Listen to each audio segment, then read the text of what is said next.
A'udzubillahi minasyaitonirrajim. Bismillahirrahmanirrahim. Alhamdulillahirabbil alamin wassalatu wassalamu ala asyrafil anbiya'i wal mursalin Muhammadin wa alihi thayyibin at-thahirin. Assalamualaikum warahmatullahi wabarakatuh. Saudara sekalian yang dimuliakan Allah Subhanahu wa taala, alhamdulillah pada waktu kali ini kita masih diberi kesempatan oleh Allah Subhanahu wa taala dalam melanjutkan pembahasan kita, yakni melanjutkan pembahasan kita berkenaan dengan hal-hal yang dapat mensucikan benda-benda yang terkena najis. Sekali lagi perlu kita singgung bahwasanya benda-benda atau hal-hal yang dapat mensucikan najis ada banyak sekali, ada air, ada bumi, ada pancaran matahari, ada istihala, ada intikal, dan pada kesempatan kali ini kita akan membahas berkenaan dengan istihala dan intikal. Apa itu yang dimaksud dengan istihala dan apa yang dimaksud dengan intikal akan kita bahas pada kesempatan kali ini insya Allah. Yang pertama adalah istihala. Istihala adalah berubahnya sesuatu najis ke jenis yang lain. Misalnya ada sesuatu yang najis, kemudian jenisnya berubah menjadi jenis yang lain, maka ini disebut dengan istihala. Sekali lagi jenisnya berubah, bukan bentuknya yang berubah. Jika hanya bentuknya yang berubah, maka ini tidak disebut dengan istihala. Apa saja contoh daripada istihala? Contohnya adalah misalnya kayu yang najis berubah menjadi abu setelah dibakar. Ini adalah contoh yang pertama.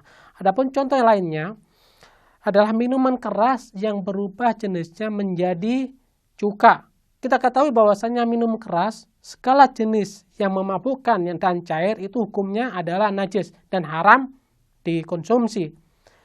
Ketika minuman keras itu berubah jenisnya menjadi cuka, maka cuka yang tadinya itu berubah sesuatu yang najis, maka karena adanya perubahan jenis, maka cuka itu tidak lagi dihukumi sebagai benda yang najis.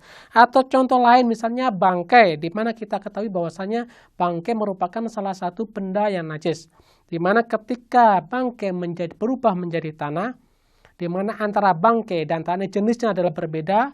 Ketika bangkai berubah menjadi tanah, maka tanah yang tadinya berupa bangkai dan bangkai adalah sesuatu yang najis, maka karena adanya perubahan tanah ini menjadi suci. Ini adalah berkenaan dengan perubahan atau istihala, yaitu perubahan sesuatu yang najis menjadi sesuatu atau jenis yang lain daripada jenis yang awal tadi. Kemudian yang perlu kita perhatikan di sini adalah jika hanya bentuknya saja yang berubah, maka ini sekali lagi tidak bisa dianggap sebagai istihala. Artinya sesuatu tersebut yang tadi najis tetap dalam keadaan najis meskipun bentuknya berubah. Misalnya apa? Misalnya beras yang najis kemudian bentuknya berubah menjadi tepung atau diproses demikian rupa sehingga tidak lagi berupa beras, meskipun bentuknya berubah namun tetap jenisnya itu satu. Ini tidak bisa mensucikan atau beras yang najis tadi tetap dalam keadaan najis. Atau misalnya gula yang najis atau garam yang najis. Ketika kita larutkan ke dalam air dan bercampur sedemikian rupa sehingga menjadi larutan gula dan tidak berubah menjadi gula yang kasar, meskipun itu bentuknya berubah namun hal tersebut itu tidak bisa dikategorikan sebagai istihala atau perubahan karena hanya bentuknya saja yang berubah dan namun jenisnya tetap sama.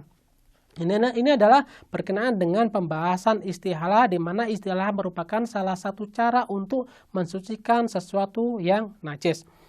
Kemudian berkenaan dengan pembahasan intikal, apa yang dimaksud dengan intikal? Intikal jika kita lihat dari arti bahasa adalah perpindahan. Lalu apa yang dimaksud dengan perpindahan di sini?